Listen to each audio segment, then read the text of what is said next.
क्या हाल है भैया आप सभी के। स्वागत है आप सभी का ऑनलाइन संस्कृत साहित्य के इस मंच पर। मेरा नाम है आकिब सैफ़ी।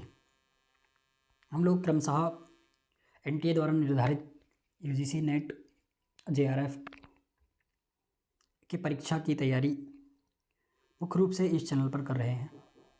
अध्ययन के इस क्रम में हमने बहुत सारी चीज़ें पढ़ ली हैं, ठीक है। वो सारी की सारी चीज़ें आपको नीचे डिस्क्रिप्शन में मिल जाएंगी। दर्शन का विषय चल रहा था और दर्शन के विषय में तर्क संग्रह की 2 कक्षाएं हमने कर ली हैं। आज ये तीसरी कक्षा है, ठीक है। तो देखते हैं कहाँ तक हमने पढ़ लिया है।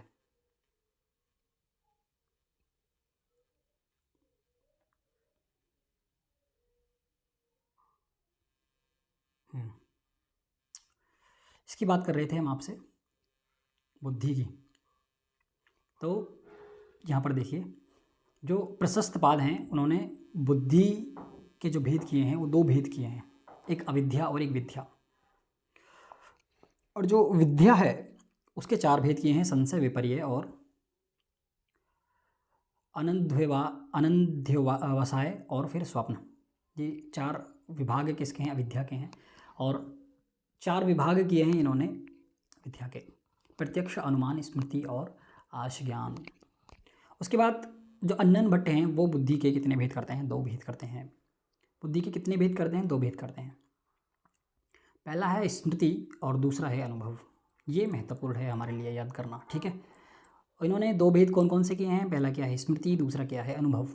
स्मृति जो है ये 2 प्रकार का है, यथार्थ और अयथार्थ। अभी नीचे बताया जाएगा कि यथार्थ कौन सा है और अयथार्थ कौन सा है। उसके बाद जो अनुभव है उसको भी 2 भागों में बांटा है, यथार्थ और अयथार्थ। इसमें जो अनुभव है, इसमें जो यथार्थ के इन्होंने 4 भाग किए हैं, वो 4 भाग कौन से हैं? प्रत्यक्ष, अनुमिति, उपमिति और शब्द। और जब हम अयथार्थ की बात करते हैं तो अयथार्थ के 3 भाग किए हैं, संशय, विपर्य और तर्क। समझ में आया? तो इतनी चीज़ें हैं, आपको याद रखनी है। उसके बाद अगला जो विषय आता है यथार्थ का आता है। इससे पीछे हमने चीज़ों को पढ़ लिया है, ठीक है। अब अगला जो विषय है हमारा यथार्थ ज्ञान का आता है। किसको कहते हैं यथार्थ? देखिए, जो वस्तु जिस रूप में है उस वस्तु का वैसा ही ज्ञान करना यथार्थ कहलाता है। जैसे जैसे मेरे हाथ में ये कलम है, मेरे हाथ में यदि पेन है तो मैं पेन का ही एग्जाम्पल आपको देता हूँ। यदि मेरे हाथ में ये कलम है तो इस कलम को यदि आप कलम ही समझ रहे हैं, ये आपके आँख के सामने आई, आपको प्रत्यक्ष हुआ इसका, और प्रत्यक्ष होने के बाद आपने इसको कलम समझा या आपने इसको पेन समझा, तो फिर ये इसका यथार्थ ज्ञान हुआ। यथार्थ ज्ञान का सीधा संबंध वास्तविक ज्ञान से है। यानी जो वस्तु जिस रूप में है उस वस्तु का वैसा ही यथार्थ करना, वैसा ही ज्ञान करना क्या कहलाता है? यथार्थ कहलाता है। मुझे लगता है आपको ये चीज़ें समझ में आई होंगी। देखिए, यहाँ पर परिभाषा भी दी हुई है। परिभाषा में कहा गया है देखिए, तद्वती तत्प्रकारो अनुभवो यथार्थः। अर्थात जो वस्तु जिस रूप में है उस वस्तु का वैसा ही अनुभव करना यथार्थ कहलाता है, ठीक है। यदि आप इस पेन में सर्प इत्यादि का अनुभव करते हैं, मैंने आपको इसका प्रत्यक्ष करवाया पेन का, प्रत्यक्ष करने के बाद यदि आपको इसमें सर्प का अनुभव होता है तो ये कैसा ज्ञान है? ये मिथ्या ज्ञान है और इसको अयथार्थ ज्ञान कहा गया है, ठीक है। तो यथार्थ और अयथार्थ का क्या मतलब है? मिथ्या ज्ञान और सत्य ज्ञान 2 प्रकार से हम कर सकते हैं। देखिए, यथार्थ का क्या मतलब हुआ? यथार्थ, देखिए यथार्थ,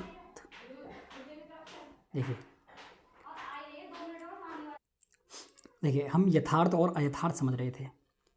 यहाँ पर देखते हैं,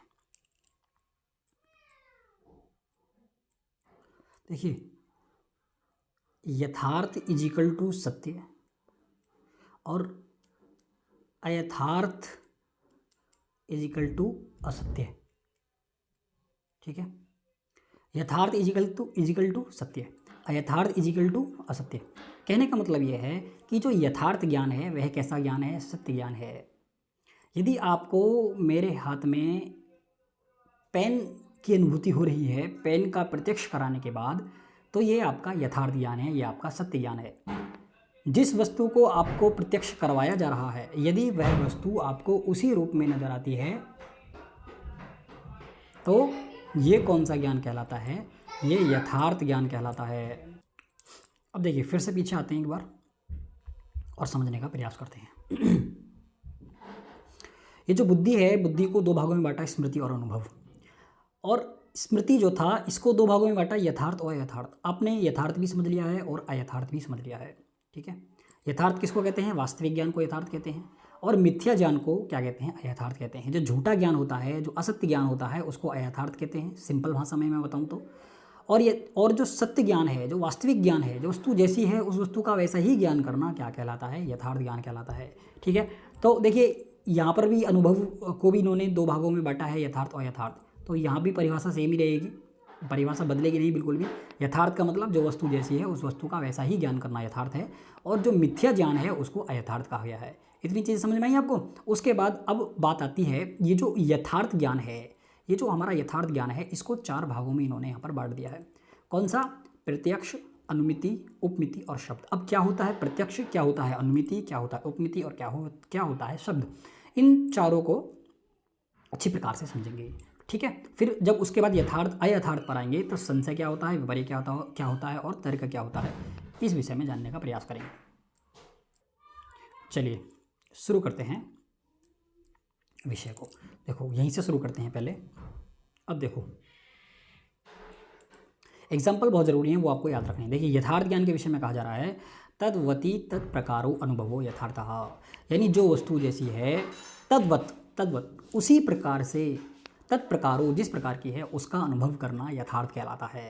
एग्जाम्पल देते हैं, एग्जाम्पल क्या देते हैं? यथा जैसे रजते इदम रजतम इति ज्ञानम, इस प्रकार का जो ज्ञान है, रजत कहते हैं चांदी को, इदम यानी यह है रजतम। यदि रजत को यदि आप रजत का प्रत्यक्ष कर रहे हैं और रजत का प्रत्यक्ष करने पर और आपको रजत का ही अनुभव हो रहा है, तो इति ज्ञानम यथार्थम, यह जो ज्ञान है वह कैसा ज्ञान है? यथार्थ ज्ञान है।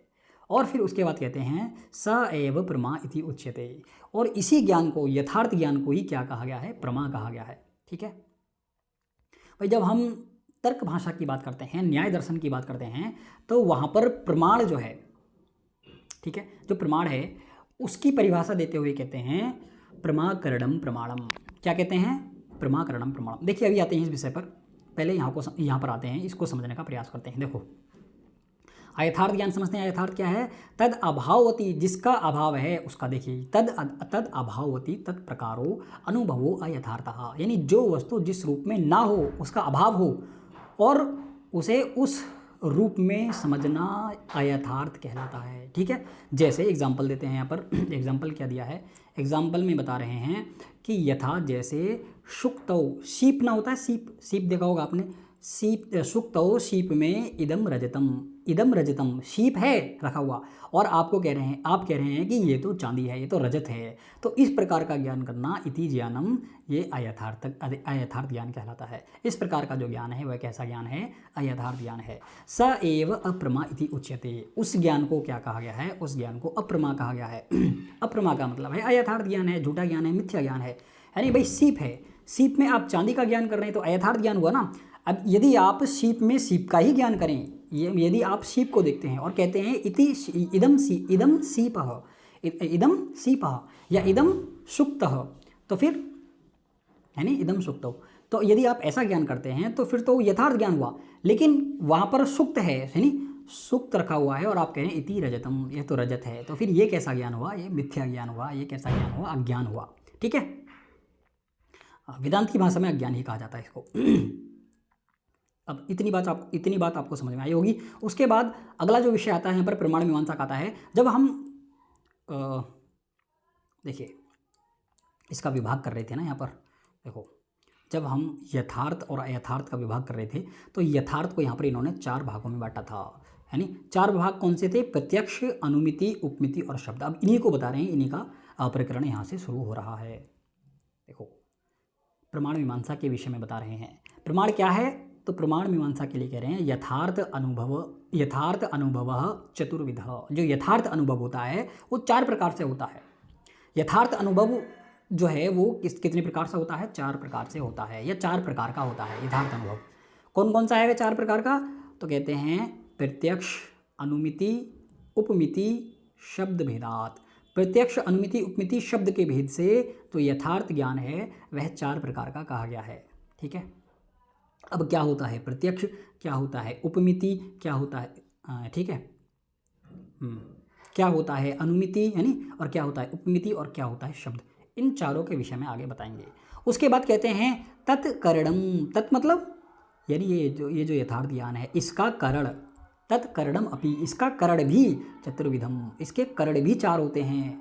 करण चार कौन कौन से हैं? प्रत्यक्ष देखिए प्रत्यक्ष, अनुमान, उपमान और शब्द भेदात, यानी प्रत्यक्ष, अनुमान, उपमान और शब्द के भेद से ये जो करण है, किसका? यथार्थ ज्ञान का जो करण है, ये कितने प्रकार का है? 4 प्रकार का है। ठीक है, इतनी बातें आप सभी को समझ में आई। अभी देखिए ये ऐसी शब्दावली है, आपको हो सकता है कि नहीं समझ में आ रही हो, लेकिन निश्चित होकर के यदि आप जुड़े रहेंगे, धैर्य के साथ चीज़ों को समझने का प्रयास करेंगे, तो वास्तविक में चीज़ें जो हैं वो आपको समझ में आएंगी। ठीक है भाई, जब हम कोई भी मूवी स्टार्ट करते हैं तो शुरू का जो पार्ट होता है वो हमको समझ में नहीं आता है, क्योंकि अभी वो आगे आने वाली चीज़ों से जुड़ा नहीं है। तो जब ये विषय आगे आने वाली चीज़ों से जुड़ जाएगा तो आपको बिल्कुल आपकी बुद्धि में एकदम स्थिर हो जाएगा और आप इसको अच्छे प्रकार से समझ पाएंगे, बचा करके ले जाएंगे। ठीक है, अब देखो इतनी चीज़ें आपको समझ में आई। बस केवल अभी आप शब्दावली का ज्ञान करिए, केवल शब्दों को जान लीजिए। उसके बाद इसमें आने वाले जो जितने भी शब्द हैं उनका अर्थ नीचे सब बताया गया है, यानी एक एक खोल करके अर्थ बताया जाएगा। निश्चिंत होकर के एकदम धैर्य से पढ़ने का प्रयास कीजिए। ठीक है, अब देखिए कौन कितने प्रमाण मानता है। जब प्रमाण की बात आई है तो प्रमाण के विषय में यहाँ पर बता रहे हैं। देखिए मैं थोड़ी सी और चीज़ें आपको बताने का प्रयास करता हूँ। जब हम तर्क भाषा की बात करते हैं, अभी तर्क भाषा को शुरू करने में समय लगेगा। अभी इसमें आज का जो विषय है इसको पूरा करने के बाद अगला विषय इसमें प्रत्यक्ष प्रमाण शुरू करेंगे हम। प्रत्यक्ष प्रमाण को खत्म करने के बाद फिर जो अनुमान है, अनुमान के बाद फिर उसमें हेत्वाभास आता है, वो वाला टॉपिक हो जाएगा। और हेत्वाभास के बाद फिर इसके जो अन्य टॉपिक बचे हुए थे, जैसे 7 पदार्थ बताए थे ना ये इन्होंने, यानी सप्त पदार्थ। तो वो जो 7 पदार्थ थे उनमें से 7 पदार्थ थे हमारे भाई, इनके द्रव्य बताए थे पृथ्वी, जल, तेज, वायु, आकाश, काल, देह, आत्मा, वाणी। तो 9 द्रव्य थे। तो सप्त पदार्थ थे हमारे। एक बार देख लेते हैं भाई क्या है, मेरे दिमाग में से थोड़ा सा निकल रहा है ये विषय। एक भी याद आ जाएगा तो याद आ जाएगा। देखिए ऊपर ही चलते हैं। देखो इसमें हमने 7 पदार्थ देखे थे ना। 7 पदार्थ थे कौन से? द्रव्य, गुण, कर्म, सामान्य, विशेष, समवाय और अभाव। ये सप्त पदार्थ था, ऐसा कहा था ना, द्रव्य, गुण, कर्म, सामान्य, विशेष, समवाय और अभाव। इस प्रकार से इन्होंने सप्त पदार्थ बताए थे। तो हमने द्रव्य देखे, द्रव्य के सारे लक्षण देख लिए हमने। द्रव्य, उसके बाद गुण बताएंगे, फिर कर्म बताएंगे, फिर सामान्य बताएंगे, फिर विशेष बताएंगे, फिर समवाय, फिर अभाव। इन सबको बताएंगे डिटेल से, है नहीं। ये तब बताएंगे जब ये प्रत्यक्ष का, अनुमान का, उपमान का, शब्द का, इनका सबका विषय समाप्त हो जाएगा, है नहीं, प्रमाण के बाद। अब सबसे बड़ा जो विषय आता है वो प्रमाण का आता है। तो समझने का प्रयास करते हैं प्रमाण क्या है। जब हम तर्क भाषा की बात करते हैं तो तर्क भाषा में प्रमाण का लक्षण देते हुए तर्क भाषाकार कहते हैं कि प्रमाकरणम प्रमाणम। क्या कहते हैं? प्रमाकरणम प्रमाणम। प्रमा का जो करण है वह क्या है? प्रमाण है। अब ना तो हमें प्रमा पता है, ना तो हमें कर्ण पता है, और प्रमाण ही बता रहे हैं। कहते हैं प्रमाकरणम प्रमाणम, है नी। इनसे पूछा गया कि प्रमाण क्या है, तो ये कहते हैं प्रमाकरणम प्रमाणम। प्रमा का जो कर्ण है वह क्या है? प्रमाण है। अब ना तो हमें प्रमाण पता है, ना हमें कर्ण पता है, तो हम फिर प्रमाण को कैसे जानेंगे? तो फिर उसके बाद प्रमा का लक्षण बताते हुए कहते हैं यथार्थ अनुभव प्रमा। यथार्थ अनुभव प्रमा। अभी ऊपर भी हम देख करके आए हैं, तो उसमें देखिए यहाँ पर लिखा हुआ भी था, मैं आपको दिखा देता हूँ एक बार। यथार्थ की जब बात कर रहे थे तो देखिए यहाँ पर होगा यथार्थ, है ना ये वाला। देखिए जो यथार्थ है स एव प्रमा इति उच्यते, इसी को प्रमा कहा गया है। प्रमा किसको कहते हैं? यथार्थ ज्ञान। यथार्थ ज्ञान को प्रमा कहा गया है। तो 3 चीज़ें यहाँ पर बताई थी, उनको समझने का प्रयास करते हैं। देखिए इन्होंने कहा प्रमाकरणम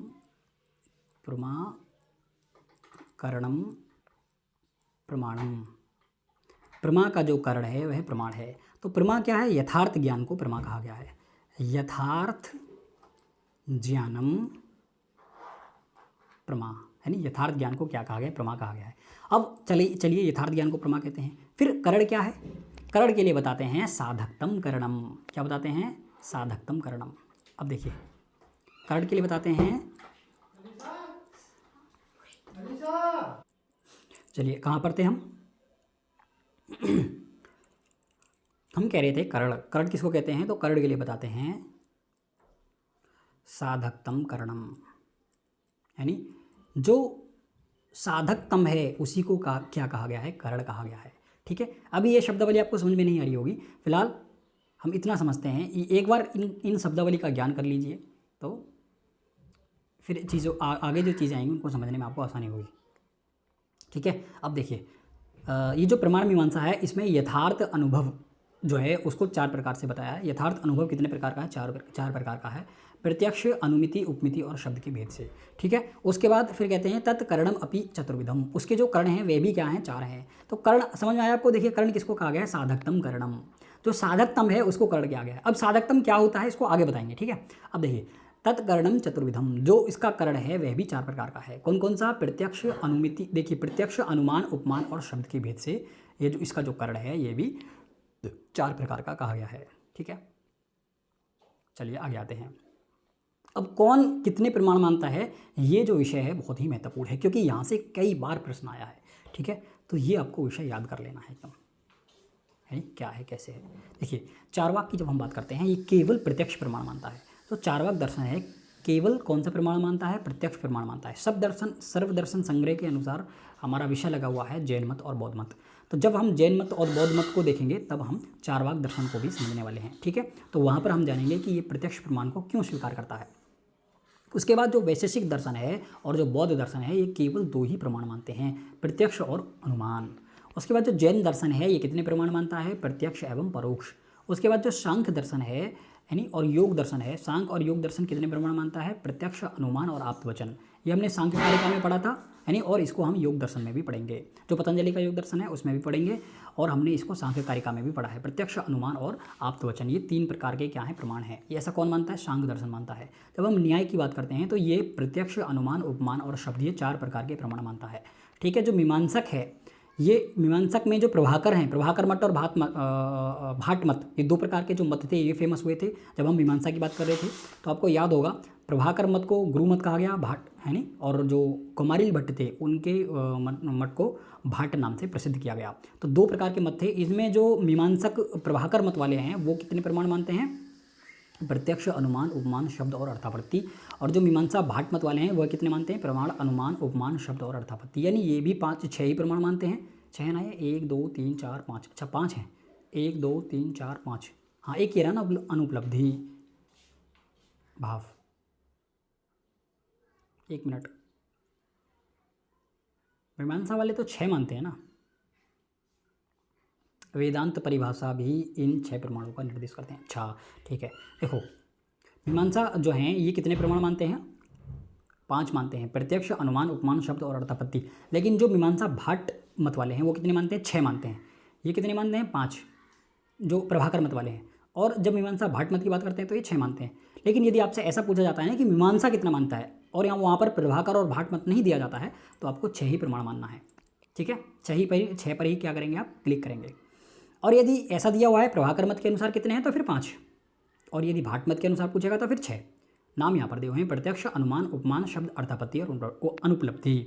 जब हम सांख्य कारिका पढ़ रहे थे, ये सांख्य दर्शन पढ़ रहे थे, उसमें हमने प्रत्यक्ष प्रमाण को बहुत अच्छी प्रकार से समझा था क्योंकि वहाँ पर 3 प्रमाण दिए हुए थे, प्रत्यक्ष, अनुमान और उपमान, प्रत्यक्ष, अनुमान और शब्द, 3 प्रमाण देखे थे। तो तीनों को तो हम जानते हैं। अब ये जो 3 प्रमाण हैं इनको तो हम जानते हैं, इसके आगे के जो प्रमाण हैं वो आपको समझने का प्रयास करना पड़ेगा। ठीक है, अब उसके बाद जो वेदांत है, वेदांत परिभाषाकार हैं ये देखिए ये भी कितने प्रमाण मानते हैं, 6 प्रमाणों का निर्देश करते हैं। पौराणिक की जब हम बात करते हैं तो प्रत्यक्ष, अनुमान, उपमान, शब्द, अर्थापत्ति, अनुपलब्धि, 6 प्रमाण तो ये रहे, और 2 और अन्य प्रमाण मानते हैं, एक तो संभव और एक ऐतिही। हाँ भाई कहाँ पर थे हम,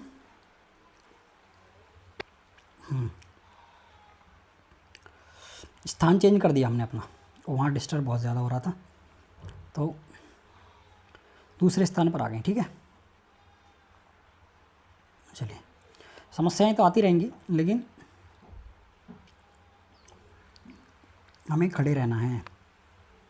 ठीक है देखिए उसके बाद देखिए 8वां देखा था हमने, जो पौराणिक है ये कितने प्रमाण मानते हैं, 6 तो ये मानते ही हैं, लेकिन इसके अलावा संभव और ऐतिही है, यानी ये 2 प्रमाण और मानते हैं। उसके बाद जो शंकर और शून्यवादी हैं, यानी शंकराचार्य और शून्यवादी जो हैं ये, और शून्यवादी यानी बौद्ध वाले जो शून्यवादी हैं, वो 4 प्रकार के वहाँ पर जो विभाग हैं हम देखते हैं, जो 4 संप्रदाय वहाँ पर बनते हैं। यानी जब बौद्ध दर्शन प्रारंभ करेंगे तो उनको विस्तार से समझेंगे। यानी माध्यमिक है, योगाचार है, स्वतंत्रांतिक है, व्यवहासिक है, तो ये 4 संप्रदाय वहाँ पर बनते हैं। बौद्ध को जब महात्मा गौतम बुद्ध इस लोक को, इस दुनिया को छोड़कर चले जाते हैं तो वहाँ पर 4 संप्रदाय बन जाते हैं, है नहीं। तो क्या उसका इतिहास है, कैसे है, क्या है, उन सबको वहाँ पर जानने का प्रयास करेंगे। फिलहाल आप इतना जानिए कि जो शून्यवादी हैं और जो शंकर हैं, है नहीं, ये कितने प्रमाण मानते हैं, ये देखिए, ये सभी प्रमाणों की अस्वीकृति कहते हैं।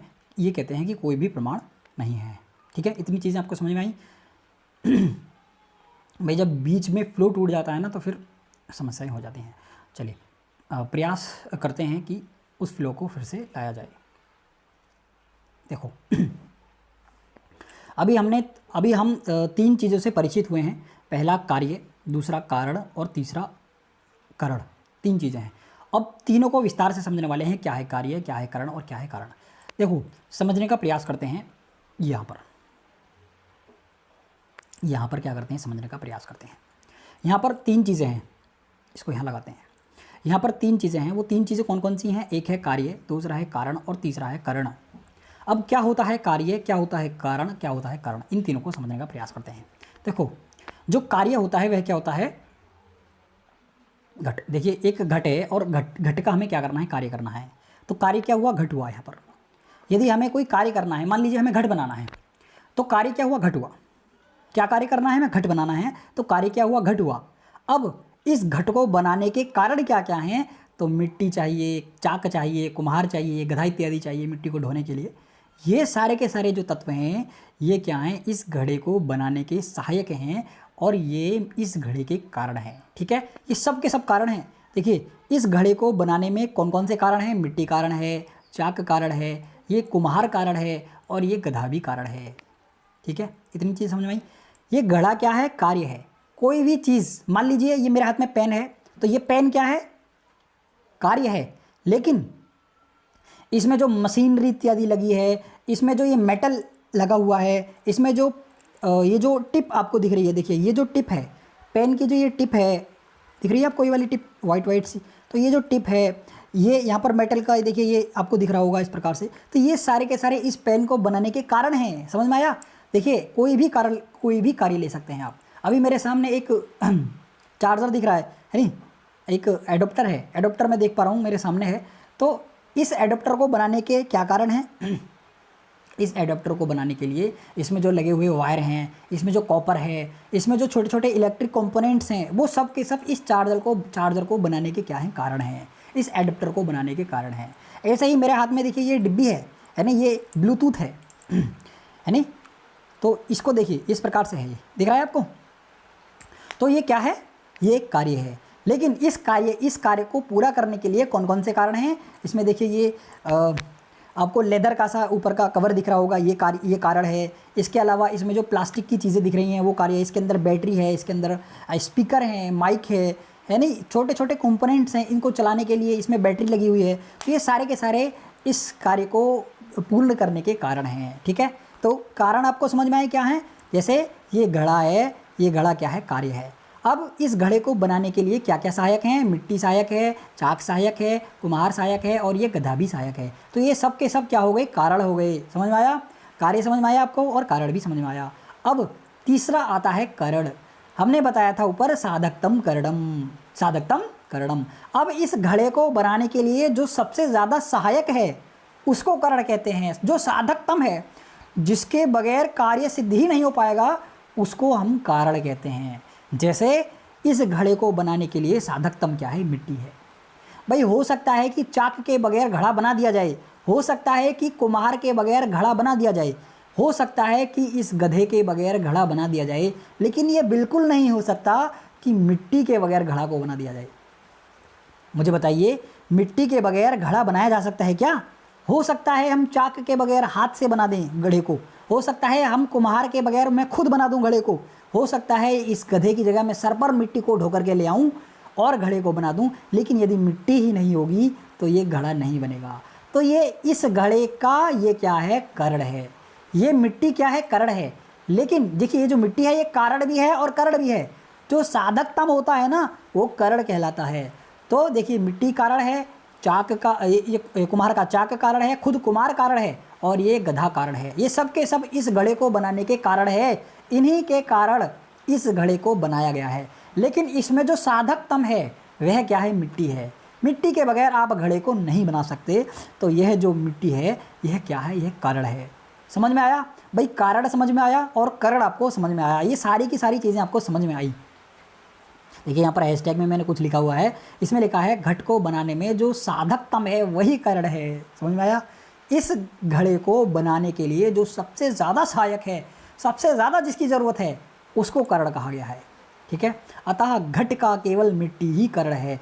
चाक, कुम्हार तथा गधा इत्यादि जो हैं वह करण नहीं है। वह क्या है, वह इस घड़े के, इस घट के कारण हैं, है नहीं, वह इस घट के क्या हैं, कारण हैं। तो आपको समझ में आया। अब ये तो मूल सिद्धांत थे जो आपको समझने थे, लेकिन पारिभाषिक शब्दावली हमको जानना बहुत ज़रूरी है। तो पारिभाषिक शब्दावली को हम देखने वाले हैं।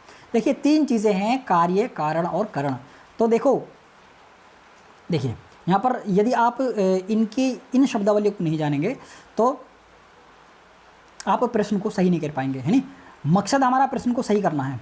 विषय हमसे आता है नहीं आता है हमें कोई मतलब नहीं है, लेकिन मकसद क्या है, यदि आपके सामने प्रश्न आए तो उसको सही करना है। वो आपसे ये नहीं पूछेंगे आपके अंदर कितना ज्ञान है, वो आपसे आपका केवल ये देखेंगे कि आपने जो हमारा प्रश्न पूछा गया है उसका उत्तर क्या लगाया है। ठीक है, चाहे आपने उसको तुक्का मार करके लगाया हो, चाहे आपने उसमें थोड़ी सी बुद्धि इस्तेमाल की हो, चाहे आपने पूरा का पूरा उसमें रॉकेट साइंस इस्तेमाल कर दिया हो, उन्हें कोई इस बात से मतलब नहीं है। मतलब क्या है, मतलब यह है कि आपको प्रश्न आना चाहिए, आपने उसका विकल्प सही लगाना चाहिए। ठीक है, तो विकल्प को सही हम तभी करेंगे जब हम पारिभाषिक शब्दावली को पढ़ेंगे।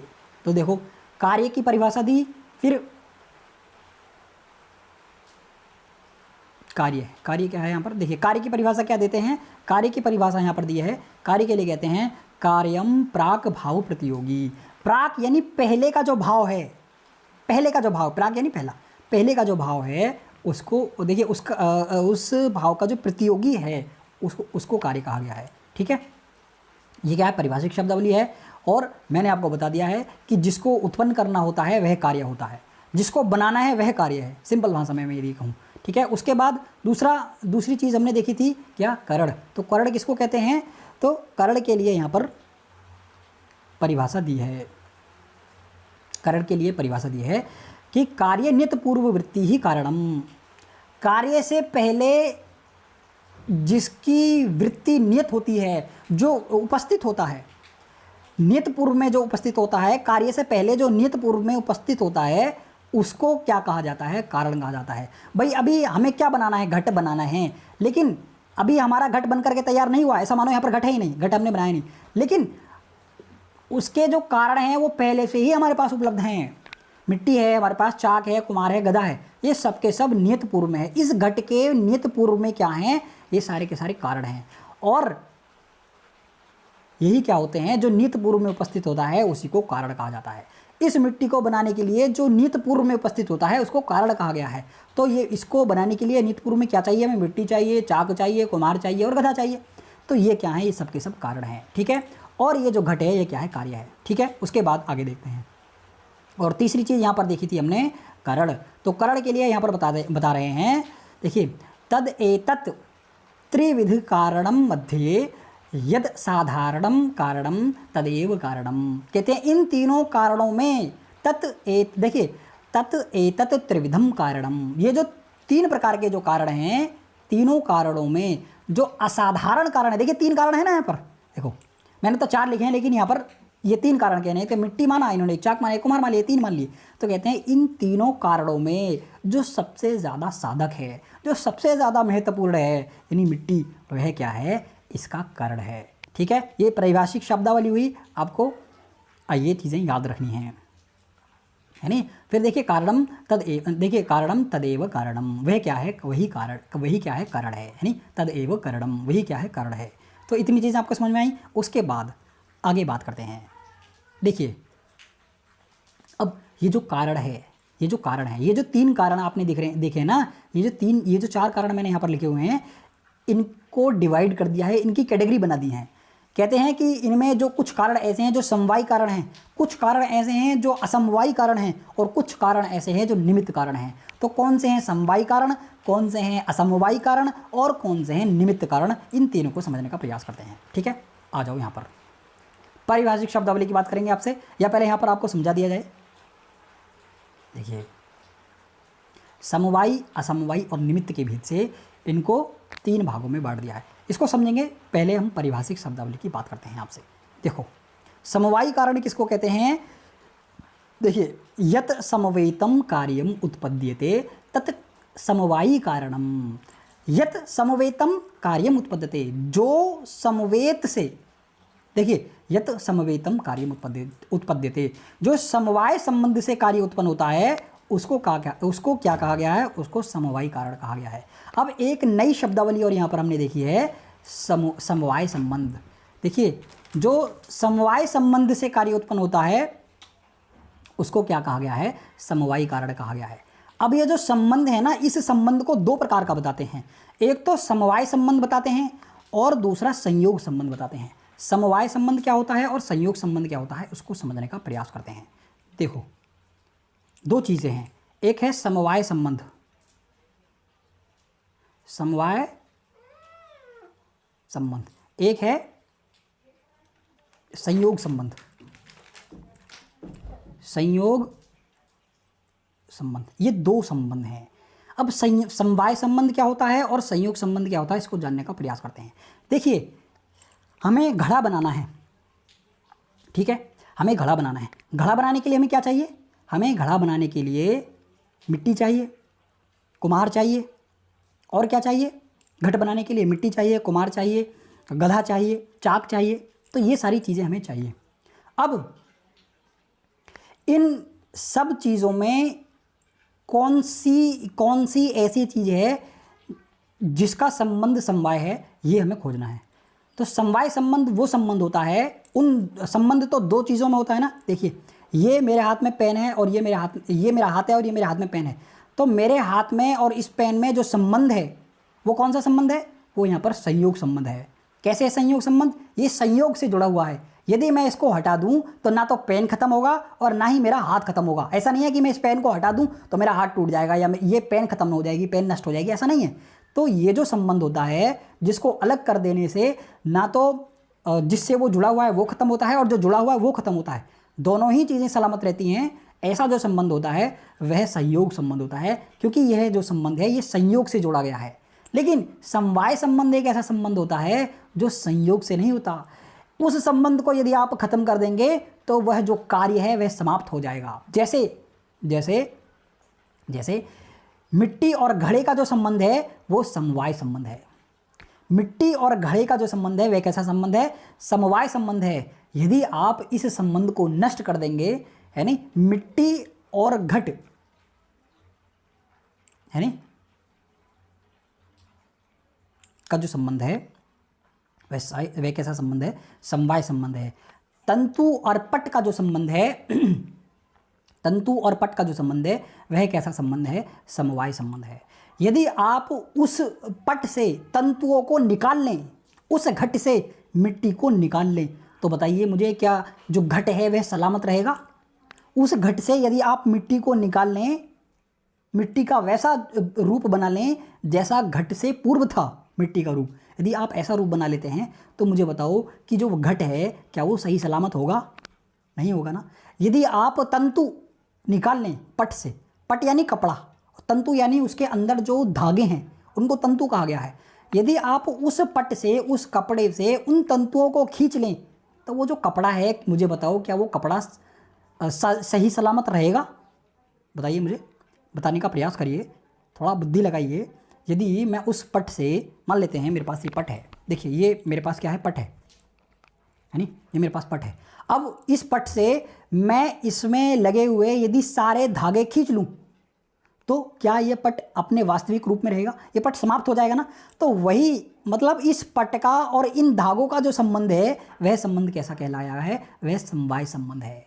संयोग संबंध कैसा है? संयोग संबंध ऐसा संबंध होता है जो संयोग से जुड़ा हुआ है। अब मेरे हाथ का और पट का जो संबंध है वो संयोग संबंध है। अगर मैं इस अपने हाथ को इस पट से हटा दूं तो ना तो पट समाप्त हुआ और ना ही मेरा हाथ समाप्त हुआ। लेकिन इस पट के अंदर जो धागे हैं और ये जो पट है, इन दोनों का जो संबंध है वह कैसा संबंध है? वो समवाय संबंध है। यदि मैं इस पट से इन धागों को खींच लूं, इन धागों को निकाल के बाहर फेंक दूं तो ना तो देखिए ये जो पट है ये क्या हो जाएगा? समाप्त हो जाएगा। ठीक है, इतनी चीज़ें आपको समझ में आई, जो समवाय संबंध और संयोग संबंध। अब हम आते हैं परिभाषिक शब्दावली पर। मुझे लगता है आपको इतनी चीज़ें समझ में आई होंगी। ठीक है, अब देखते हैं। देखिए यहाँ पर समवायी कारण, असमवायी कारण और निमित्त कारण, 3 कारण बताए हैं। तो देखो जो समवायी कारण है उसके लिए कहते हैं यत् समवेतम कार्यम उत्पद्यते, मतलब जो समवाय संबंध से कार्य उत्पन्न होता है उसको क्या कहा गया है? समवायी कारण कहा गया है।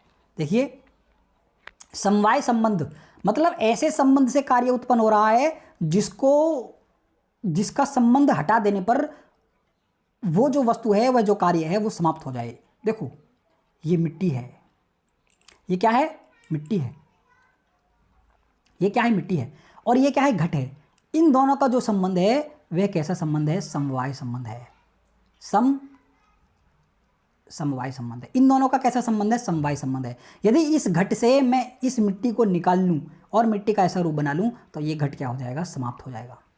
तो इन दोनों का जो संबंध है वह कैसा संबंध है? समवाय संबंध है। और यही कहा गया है समवायी कारण। यही क्या है? इस घट का ये जो मिट्टी है समवायी कारण है, क्योंकि इन दोनों के बीच में समवाय संबंध है, इसीलिए ये मिट्टी घट का समवायी कारण है। समझ में आया? इतनी चीज़ें आपको समझ में आई होंगी। उसके बाद दूसरा जो संबंध आता है, देखो यहाँ पर एग्जाम्पल भी दिया है। एग्जाम्पल कहते हैं, एग्जाम्पल क्या है? तो यथा तंतवः पटस्या पटश्च। देखिए तंतवा, देखिए यथा तंतवः पटस्या, तंतु पट के क्या है? समवायी कारण है। और पटस्या स्वगत रूपादे, यानी पट, देखिए तंतु तथा अपने रूप का पट। ठीक है, ये चीज़ें हैं। 2 एग्जाम्पल दिए हैं यहाँ पर।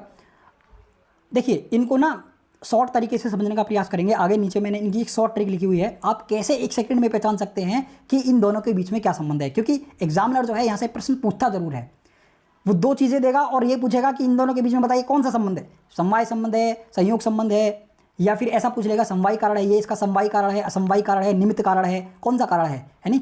तो 1 सेकंड में पहचानेंगे हम। 1 सेकंड में समवायी संबंध 1 सेकंड में पहचानेंगे, संयोग संबंध 1 सेकंड में। ठीक है, समवायी कारण 1 सेकंड में पहचानेंगे, संयोग और समवायी कारण, असमवायी कारण, निमित्त कारण, इन तीनों को 1 सेकंड में पहचानेंगे। कैसे पहचानेंगे वो आगे मैंने इनकी ट्रिक लिखी हुई है बहुत अच्छी तरह से। ठीक है, कक्षा को अंत तक देखना है ना। अब देखो हम क्या समझ रहे हैं? हम समझ रहे हैं समवायी कारण। तो समवायी कारण क्या कहा गया है यहाँ पर? इन्होंने एग्जाम्पल क्या दिया है? एग्जाम्पल दिया है यथा, यानी जैसे, तंतवः जो तंतु हैं, पटस्या पट के क्या हैं? समवायी कारण हैं। तंतु पट के क्या हैं? समवायी कारण हैं। देखिए ये है कपड़ा, ये क्या है? ये क्या है? कपड़ा। ठीक है, ये कपड़ा है। और ये किससे बना हुआ है कपड़ा? इन तंतुओं से बना हुआ है। अब ये जो तंतु हैं और ये क्या है? पट है। ये क्या है? पट है, ये तंतु हैं। इसके अंदर ये जो लकीर आपको दिख रही हैं ये क्या है? ये लकीर क्या है? तंतु हैं। और ये जो आपको पूरा जो स्वरूप दिख रहा है ये क्या है? पट है। अब यदि इस पट से मैं इन तंतुओं को निकाल लूँ, इस पट से इस तंतुओं को ख़त्म कर दूँ, इस पट से एक एक करके इन धागों को मैं खींच लूँ, तो बताओ ये पट रहेगा? ये पट समाप्त हो जाएगा ना। ये जो कपड़ा है ये खत्म हो जाएगा, है नहीं? तो इनका जो संबंध है वह कैसा संबंध है? समवाय संबंध है। ये समवाय संबंध से एक दूसरे से जुड़े हुए हैं, इसीलिए तंतु पट का समवाय कारण है। समझ में आया? अरे समझ में आया कि नहीं आया? बहुत आसान है।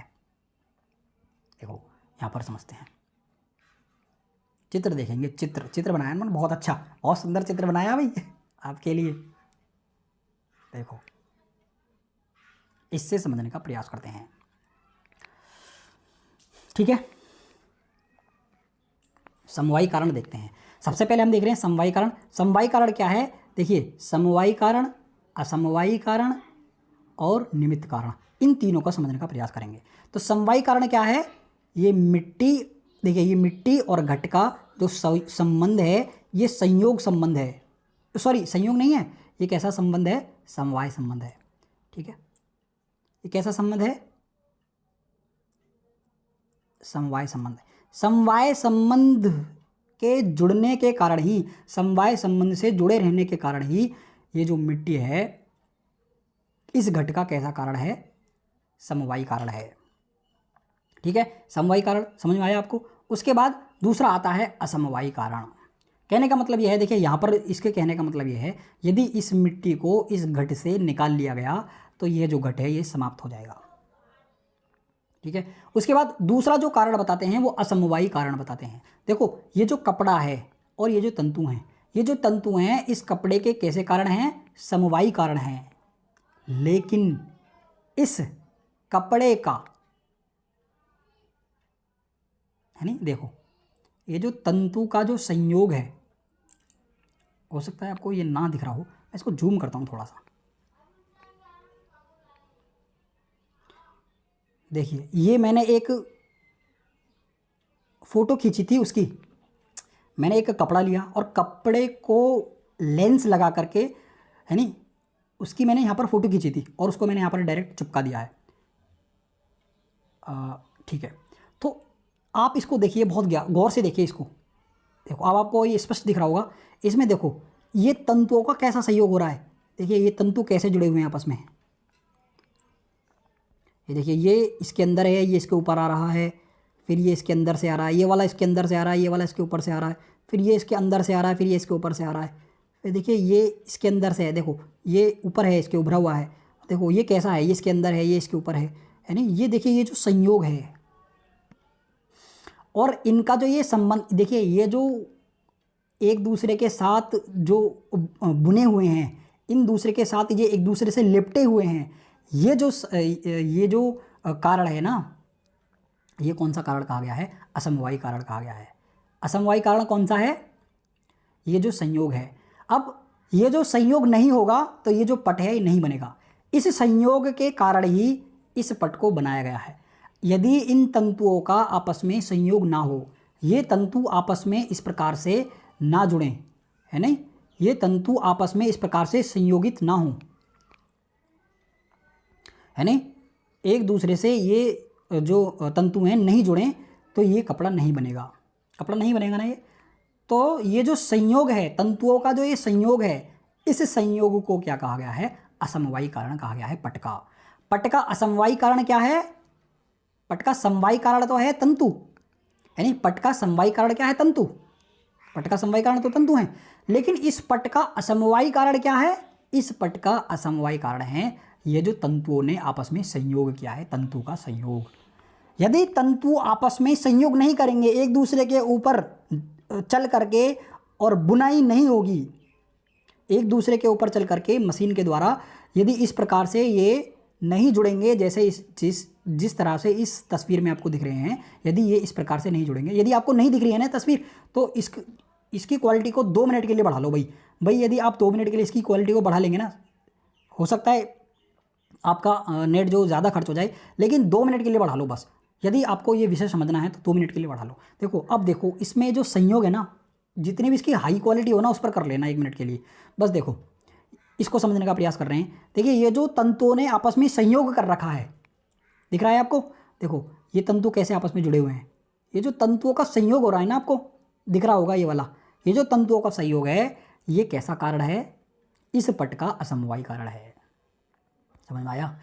इस पट का समवायी कारण क्या है, इस पट का समवायी कारण है ये तंतु, और इस पट का असमवायी कारण क्या है, ये तंतुओं का संयोग। यदि तंतुओं का आपस में संयोग नहीं होगा, तंतु एक दूसरे से आपस में नहीं जुड़ेंगे, तो ये पट नहीं बनेगा। तो इस पट का यह जो कारण है, ये कैसा कारण है, असमवायी कारण है। ठीक है, पारिभाषिक शब्दावली की बात करते हैं। देखो यहाँ पर असमवायी कारण के लिए बता रहे हैं। देखिए कारणेन व सह एक अस्मिन् अर्थे समवेत्वे सति यत् कारणम तत् असमवायी कारणम। देखिए कार्य अथ व कारण के साथ एक पदार्थ में समवेत होने पर जो कारण है वह कौन सा कारण है, असमवायी कारण है। ऐसा कह रहे हैं कि देखिए कार्य और कारण के साथ, देखिए कारण के साथ एक पदार्थ में समवेत होने पर, है नहीं, कारण के साथ एक पदार्थ में समवेत होने पर, कारण के साथ एक पदार्थ में जुड़ने पर, कारण के साथ एक पदार्थ में जुड़ने पर, देखो ये जो कारण है भाई, ये तत् का कारण, ये जो तंतु का संयोग है, ये इस पट का कारण है। कौन सा कारण है? ये जो कारण है ये असमवायी कारण है। कैसे पता चला असमवायी कारण है? क्योंकि यहाँ पर इन तंतुओं का संयोग हो रहा है। इससे हमें पता चलता है कि यह जो कारण है ये इसका असमवायी कारण है। देखो यहाँ पर मिट्टी का एग्जाम्पल इसलिए नहीं लिया क्योंकि यहाँ पर आपको मिट्टी का संयोग दिखेगा नहीं, इसीलिए यहाँ पर तंतु का ही एग्जाम्पल लिया गया है, क्योंकि तंतुओं का संयोग आपको एकदम स्पष्ट रूप से दिख जाएगा। भाई मैं क्या करता हूँ, जिस फ़ोन से मैं बना रहा हूँ ये वीडियो, इसमें लेंस लगा करके आपको दिखाई देता हूँ 1 सेकंड के लिए, तब आपको पता चलेगा कि ये तंतुओं का संयोग होता कैसा है। ठीक है, 1 मिनट, मुझे 1 मिनट देना बस।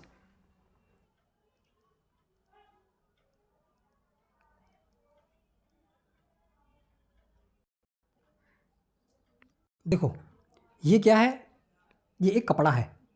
ठीक है, ये क्या है, यदि आपको साफ दिख रहा हो तो ये एक कपड़ा है। अब देखो मैं इसको क्या करता हूँ, लेंस लगाता हूँ इसमें। ठीक है, ये मैंने यहाँ पर लेंस लगाया। अब आप देखना गौर से इन तंतुओं का कैसे सहयोग हो रहा है। देखो देखो दिख रहा है आपको ये कैसे जुड़े हुए हैं आपस में? अरे दिख रहा है कि नहीं दिख रहा? दिख रहा है या नहीं दिख रहा है ये बताओ पहले। दिख रहा है?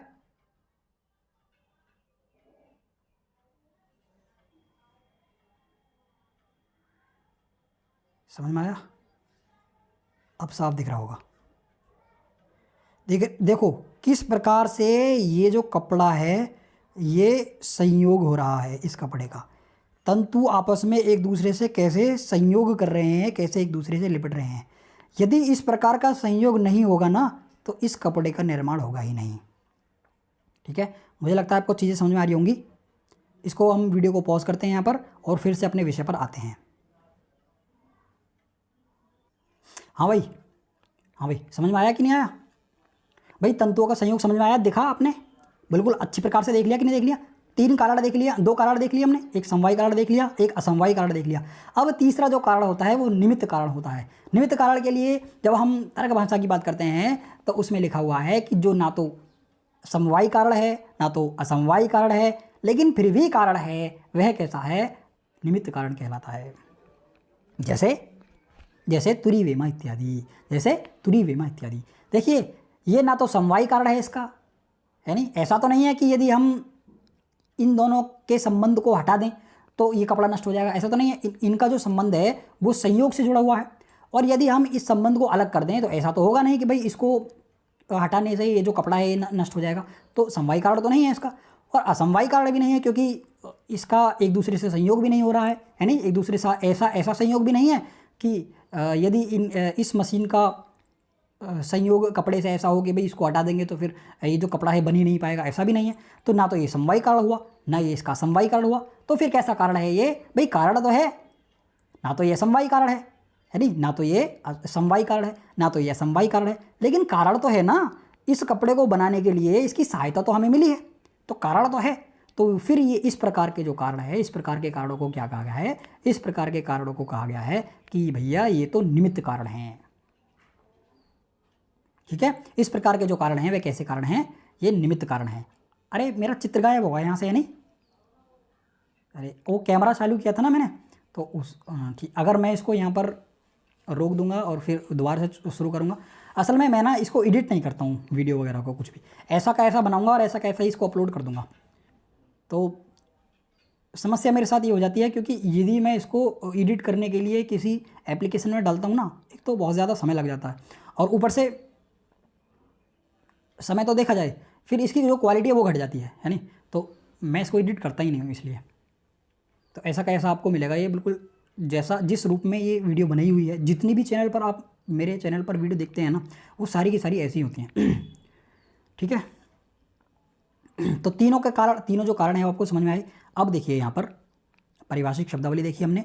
निमित्त कारण की जो परिभाषा है वो क्या है? निमित्त कारण किसको कहते हैं? तो कहते हैं देखिए तद उभय भिन्नम, उभय यानी दोनों से जो भिन्न है, कारणम, उभय भिन्नम कारणम निमित्त कारणम, उभय यानी दोनों से भिन्न जो कारण है वह, दोनों से भिन्न का मतलब है सेम ही बात कर रहे हैं, यानी कि ना तो वो समवायी कारण है ना तो वो असमवायी कारण है, लेकिन फिर भी कारण है, वह कैसा कारण कहलाता है, निमित्त कारण कहलाता है। यथा एग्जाम्पल दे रहे हैं, जैसे तुरी वेमा आदि पटस्य, तुरी वेमा इत्यादि जो हैं पट के क्या हैं क्या है, निमित्त कारण है।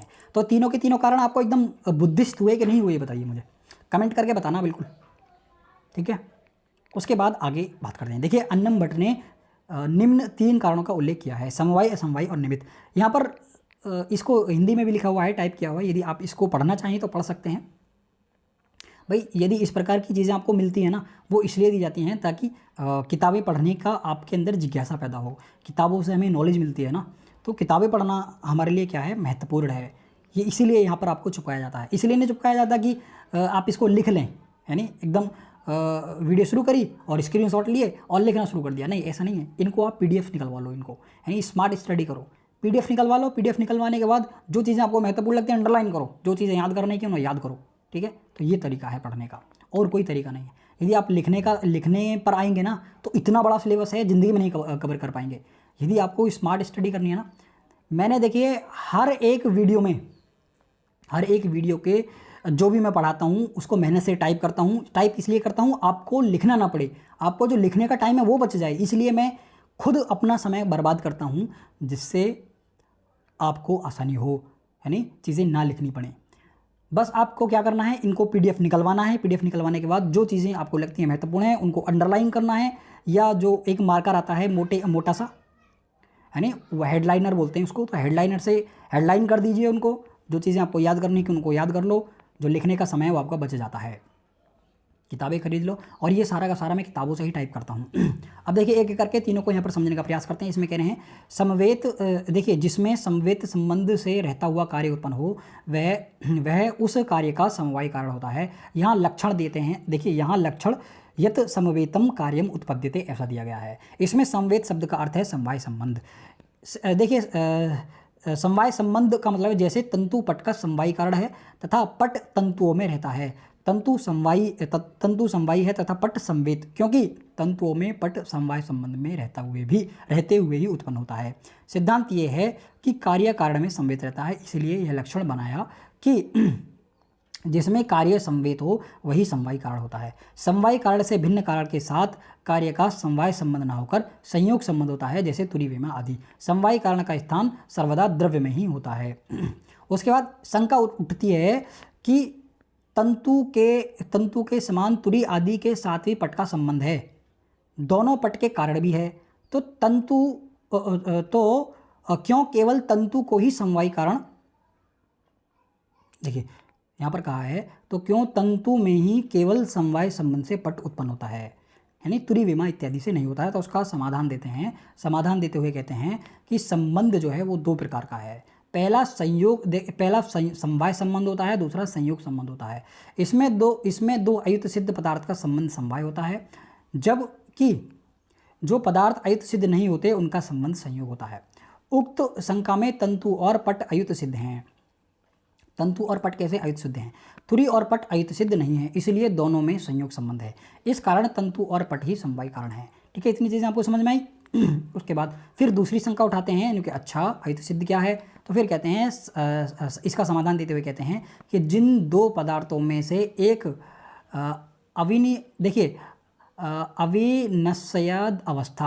अविनश्य अवस्था में दूसरे के आश्रित रहता है। कहने का मतलब है कि यदि एक को हटा दिया जाए तो दूसरे का अस्तित्व भी समाप्त हो जाए, ऐसा कह रहे हैं। यदि इस प्रकार का यदि संबंध है, उस पर आश्रित रहता है, तो वे दोनों ही परस्पर अयुत सिद्ध कहलाते हैं। दोनों ही अयुत सिद्ध कहलाएंगे। ऐसा नहीं है कि जो नष्ट हो जाएगा वो अयुत सिद्ध है, ऐसा नहीं है, बल्कि जिसको अलग किया जा रहा है और जो नष्ट हो रहा है, दोनों का ही संबंध कैसा अयुत सिद्ध कहलाता है। ठीक है, वो दोनों ही कैसे हैं, अयुत सिद्ध हैं, परस्पर कैसे हैं, अयुत सिद्ध हैं। जैसे अवयव और अवयवी, गुण और गुणी, है नी, इत्यादि।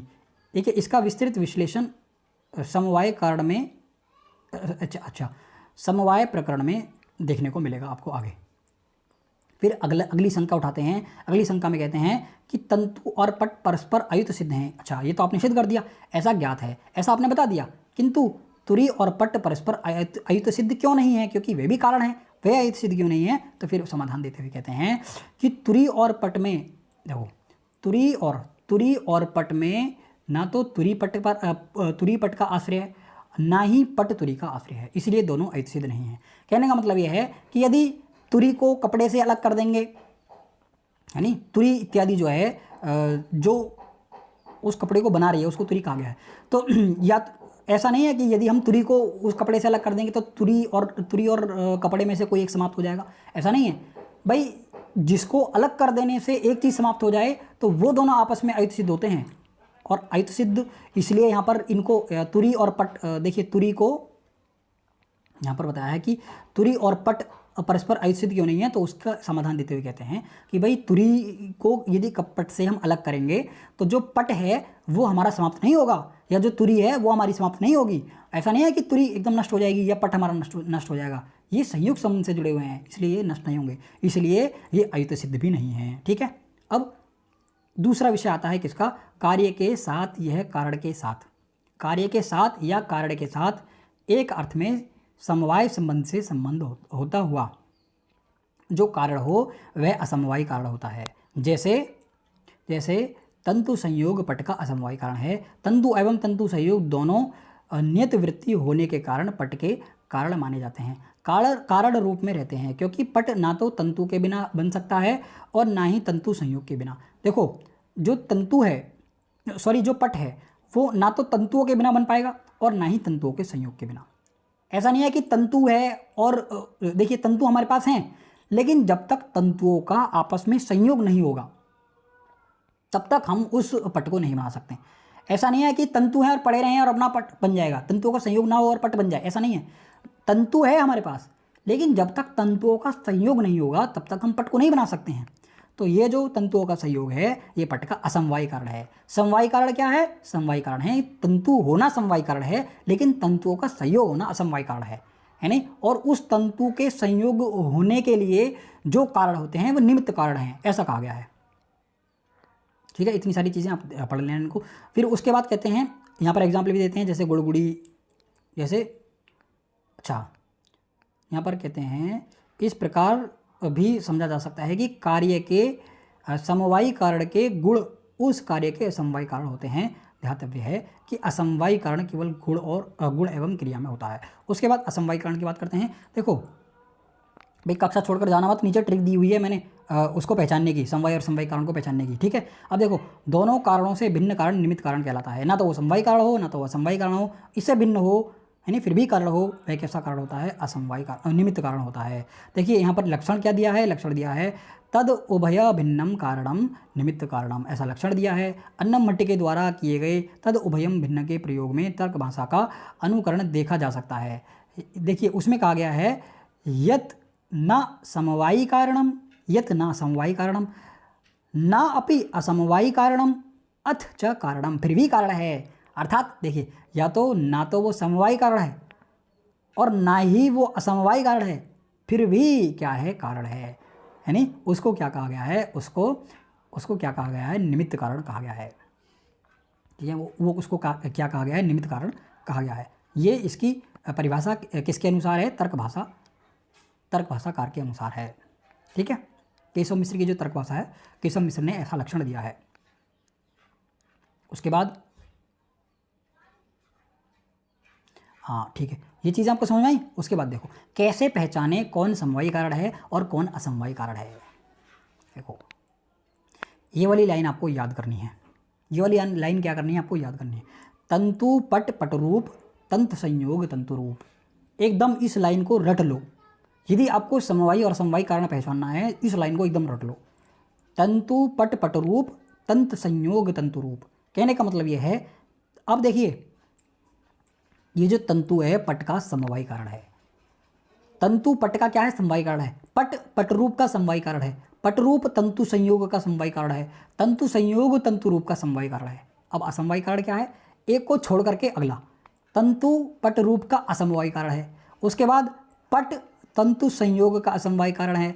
और उसके बाद जो पट रूप है ये तंतु रूप का असमवायी कारण है। ये जो बिल्कुल डायरेक्ट जाएगा ऐसे, ये समवायी कारण होगा ऐसे, यानी तंतु पट का समवायी कारण है, पट पट रूप का समवायी कारण है, पट रूप तंतु संयोग का समवायी कारण है, तंतु संयोग तंतु रूप का समवायी कारण है। उसके बाद तंतु और पट रूप का जो कारण है वह क्या है? असमवायी कारण है। पट का तंतु संयोग जो है ये असमवायी कारण है, पट रूप का तंतु रूप क्या है? असमवायी कारण है। ध्यान हो गया?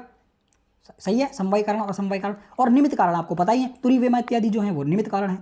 ठीक है, तो ये हुआ एग्जाम्पल, ऐसे आप पहचान सकते हैं। यदि तंतु और पट का आएगा तो इस प्रकार से पहचान सकते हैं, और यदि मृतिका का आता है तो मृतिका घट घट रूप, मृतिका संयोग मृतिका रूप। ये मृतिका संयोग कर लो, यहाँ पर कपाल संयोग लिखा हुआ है, मृतिका संयोग कर लो, मृतिका संयोग मृतिका रूप। अब देखो यहाँ पर मृतिका लिख लेना, ठीक है। अब देखो मृतिका और घट का जो संबंध है वे संयोग ये कैसा है? समवायी कारण है। मृतिका घट का कैसा कारण है? समवायी कारण है। घट घट रूप का समवायी कारण है। घट रूप मृतिका संयोग का समवायी कारण है। मृतिका संयोग मृतिका रूप का समवायी कारण है। असमवायी कारण क्या है? मृतिका और घट रूप का असमवायी कारण है, घटिका और मृतिका संयोग का असमवायी कारण है। ठीक है, और घट रूप मृतिका रूप का क्या है? असमवायी कारण है। यानी जो एक छोड़कर जाएगा वो असमवायी कारण होगा, और बिल्कुल डायरेक्ट जाएगा वो कैसा होगा? समवायी कारण होगा। यहाँ पर लिखा हुआ है डायरेक्ट कैसा होगा? समवायी कारण होगा, इनडायरेक्ट कैसा होगा? असमवायी कारण होगा। ठीक है, पहचान सकते हैं आप एकदम आसानी से इसको पहचान सकते हैं कि नहीं पहचान सकते? कौन समवायी कारण है, कौन असमवायी कारण है, कौन निमित्त कारण है, तो ये चीज़ें हैं, है नहीं।